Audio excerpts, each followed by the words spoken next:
मोतीपुर गांव में चंदू नाम का आदमी रहा करता था।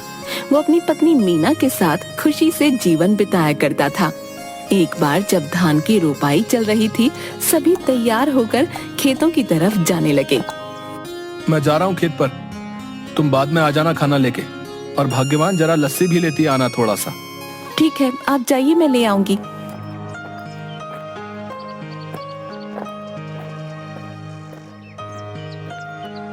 चंदू खेत में पहुंचता है, थोड़ी देर काम करता है, तभी खेतों की मेड़ों पर दो आदमी चल रहे होते हैं।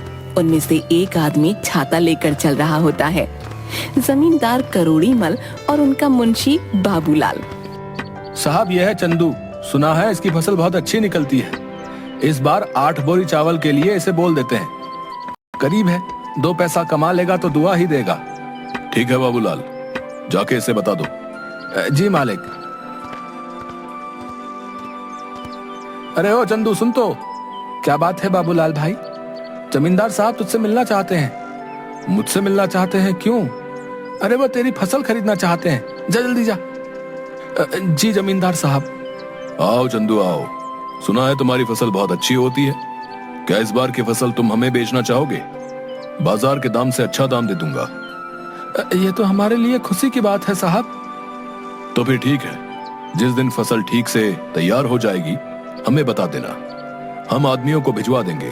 तुम्हारी फसल काटने में वो सब तुम्हारी मदद करेंगे और तुम्हारे घर पर पैसे भिजवा देंगे। उसके बाद जमींदार चला जाता है। चंदू फिर से खेत में वापस आकर काम करने लगता है। थोड़ी देर बाद मीना वहाँ आ जाती है। सुनिए जी, आ जाइए, आपके लिए खाना लेकर आई हूँ, और हाँ, साथ में लस्सी भी लाई हूँ। आता हूँ। इसके बाद चंदू मीना के पास पहुँच जाता है। लाओ लाओ, बड़ी भूख लगी है। लीजिए। मीना, जमींदार जी आए थे, जानती हो उन्होंने क्या कहा? क्या कहा? उन्होंने कहा कि वो हमारी इस बार की फसल खरीदना चाहते हैं और बाजार से अच्छे दाम भी देंगे। ये तो बड़ी खुशी की बात है। ये सब माता रानी की कृपा से हुआ है। मैं कहती थी ना, एक दिन सब ठीक हो जाएगा। माता रानी करे ऐसा ही हो। इसके बाद दोनों घर चले जाते हैं। इसके बाद चंदू सो जाता है। चंदू शाम को उठा और घर के आंगन में लगी क्यारी से सब्जियां निकाली। मैं ये सब्जी बेच के आता हूँ, ठीक है? सुनिए, आप समय से आ जाइएगा, रात होने से पहले। ठीक है। उसके बाद मंडी में सब्जियां बेचकर वापस आते वक्त एक मछली के ठेले के पास। मछली कैसे दे रहे हो भाई? भाई चंदू सुनो, तुम ये दोनों ले जाओ 100 रुपए में, मुझे जरा जल्दी घर जाना है। ये लो भाई 100 रुपए। आज मीना को कहूंगा मछली के गर्मा गर्म पकौड़े खिला दे। चंदू घर पहुंचा। अरे ओ मीना, कहाँ हो? ये लो मछली। आज पकौड़े खाने का दिल कर रहा है, जरा बना दो। जी हाँ ठीक है, लेकिन पहले आप हाथ मुंह धो लीजिए। इसके बाद मीना मछली पकाने लग गई। अरे वाह, तुम्हारा कोई जवाब नहीं। आहा, क्या पकौड़े बनाए हैं, वाह वाह वाह। इसी तरह कई महीने बीत गए। चंदू के खेतों में सोने की तरह चमकने वाली फसल तैयार हो गई। मीना, मैं खेत में जा रहा हूँ, जमींदार के आदमी पहुँचते ही होंगे। ठीक है। चंदू खेत में गया। चल चंदू, तैयार हो जा, बहुत काम करना बाकी है आज। जमींदार के आदमी वहाँ पहुँच गए। चलिए सब काम पर लग जाते हैं। सेठ ने कहा है जल्दी से सारा काम निपटा कर फसल चंदू के घर पहुंचा देना। सबने मिलकर फसल काटी और 8 बोरियां तैयार कर दी। तभी वहाँ मीना आई।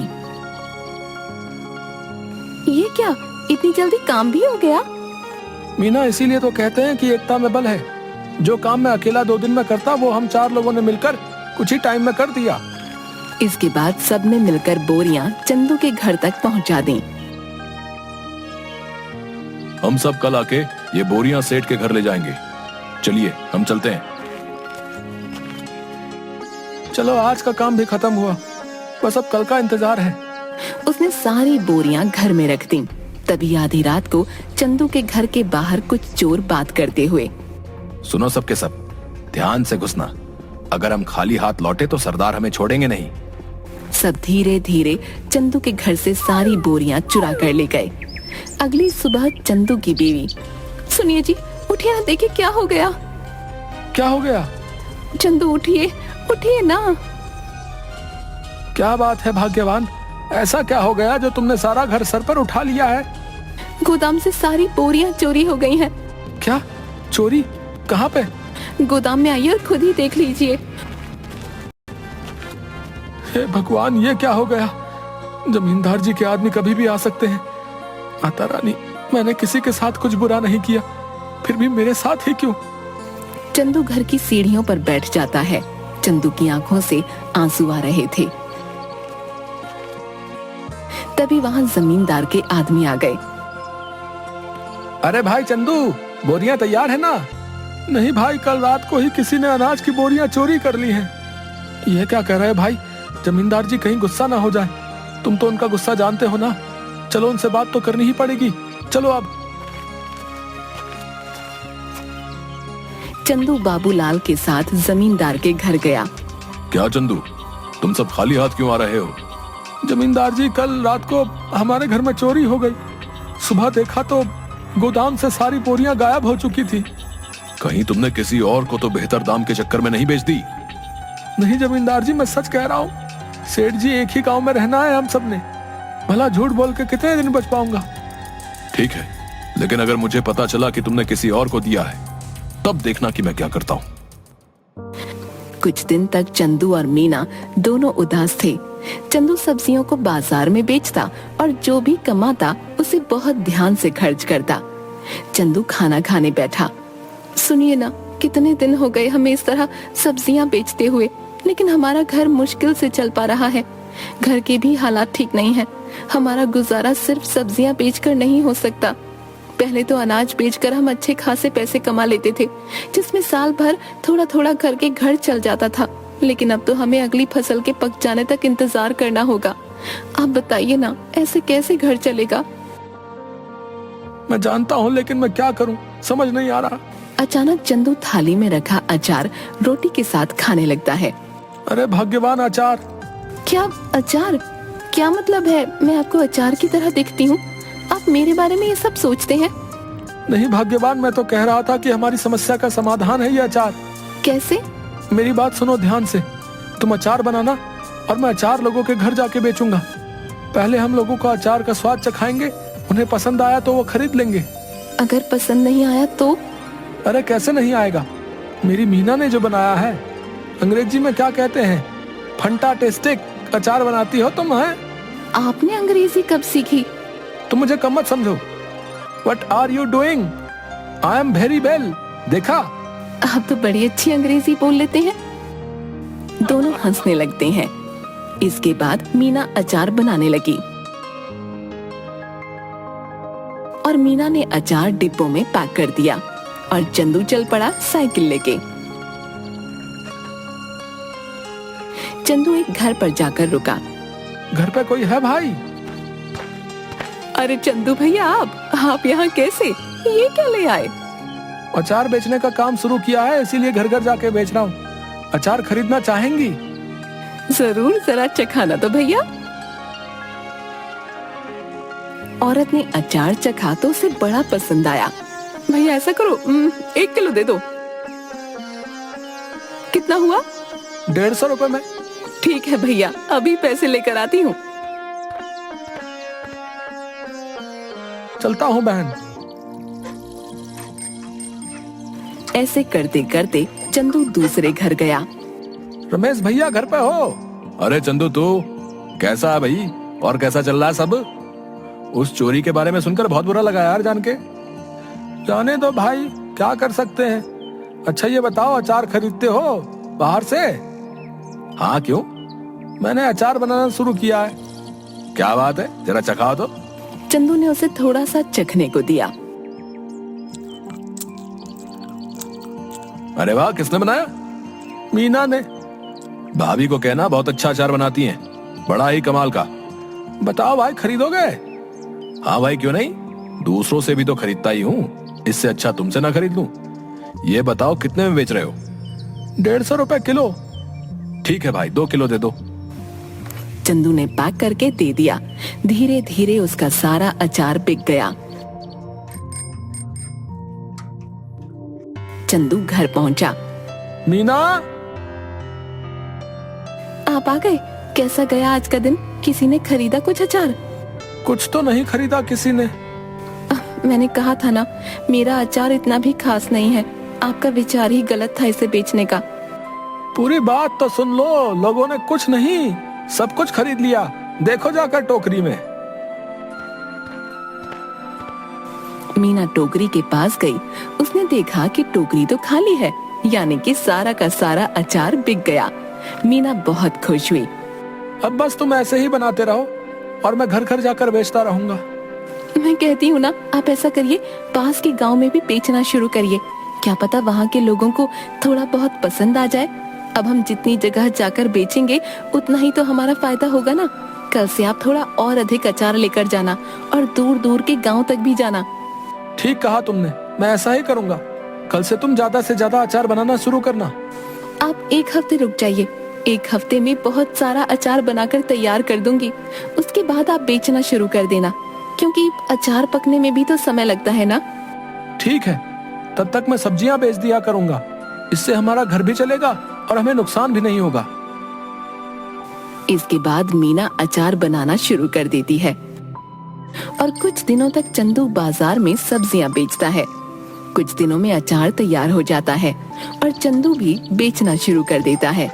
इस बार चंदू दूर के गांव में जाता है और अचार बेचना शुरू कर देता है। अब धीरे धीरे करके मीना का बनाया हुआ अचार सभी जगह लोकप्रिय हो जाता है। इसके बाद चंदू एक दुकान भी खोल लेता है। अब जो भी ग्राहक आता उसकी दुकान पर ही जाता। एक दिन वहाँ से गुजरते हुए जमींदार जी की नजर चंदू की दुकान पर पड़ी। क्या बात है चंदू, तुम्हारी तो दुकान चल पड़ी। जरा अचार तो चखाना। सुना है तुम्हारी दुकान का अचार सभी को बहुत पसंद आ रहा है। ये तो सबका प्यार है जमींदार साहब। ये लीजिए, आप इसे चख लीजिए।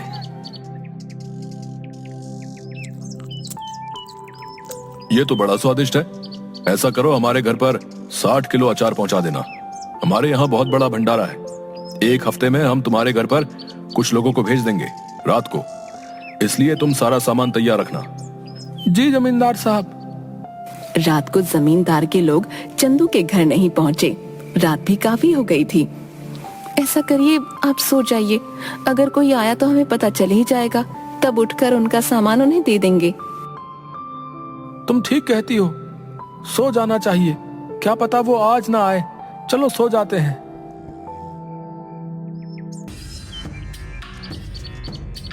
अगले दिन जब चंदू और मीना उठे तो घर में फिर से चोरी हो चुकी थी। इस बार चोरी अचार की हुई थी। सुनिए, घर में फिर से चोरी हो गई है। किसी ने इस बार हमारा रखा हुआ अचार चुरा लिया। चंदू उठा और जाकर अचार जहाँ रखा था वहाँ देखने लगा। मैं जमींदार साहब को बता कर आता हूँ। उन्हें कहीं और से पता चलेगा तो कहीं वो गुस्सा ना हो जाए। ठीक है, आप संभाल लेना सब कुछ इस बार।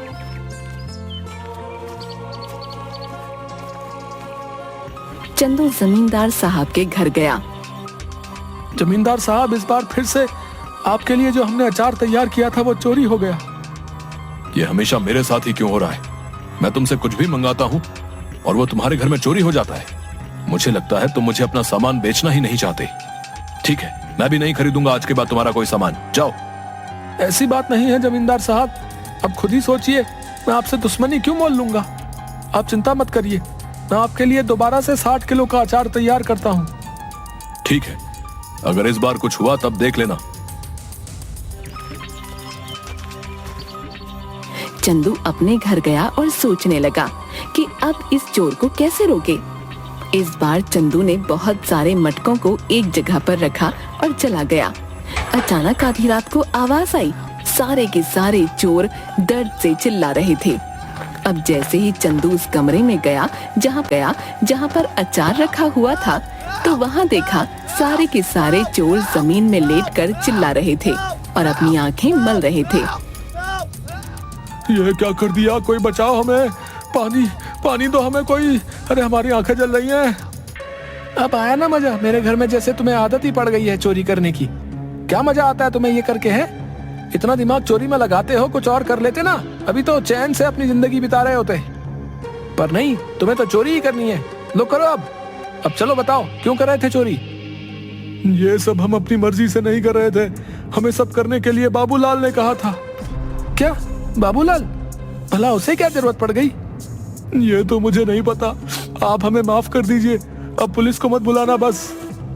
ठीक है, नहीं बुलाऊंगा, पर मेरी एक शर्त है, अगर गांव में तुमने दोबारा कभी चोरी की तो मैं बाबूलाल की मदद लेकर तुम्हें पुलिस के हवाले कर दूंगा। ऐसी नौबत नहीं आएगी चंदू भाई, हमें माफ कर दो। इसके बाद चोर चले गए। अगले दिन चंदू जमींदार साहब के घर गया। उसने जमींदार साहब को सारी बातें बता दी। जमींदार साहब, ये बाबूलाल ही है जिसने आज तक हमारे घर में चोरियां करवाई हैं। तुम कैसे कह सकते हो कि सारी चोरियां बाबूलाल ने ही कराई हैं? क्योंकि कल मैंने खाली मटके गोदाम में रखवाए थे और दरवाजे के ऊपर मिर्च की थाली रखवा दी थी। जैसे ही उन्होंने दरवाजा खोला, उनके ऊपर लाल मिर्च गिर गई और उन सबकी आंखों में जलन होने लगी और वो चिल्लाकर पानी मांगने लगे। बस मुझे पता चल गया, मैं उनके पास गया तो उन्होंने तोते की तरह सब उगल दिया। इस बाबूलाल को पकड़ लो और पुलिस को फोन करो। तभी सेठ के आदमी बाबूलाल को पकड़ कर लाते हैं।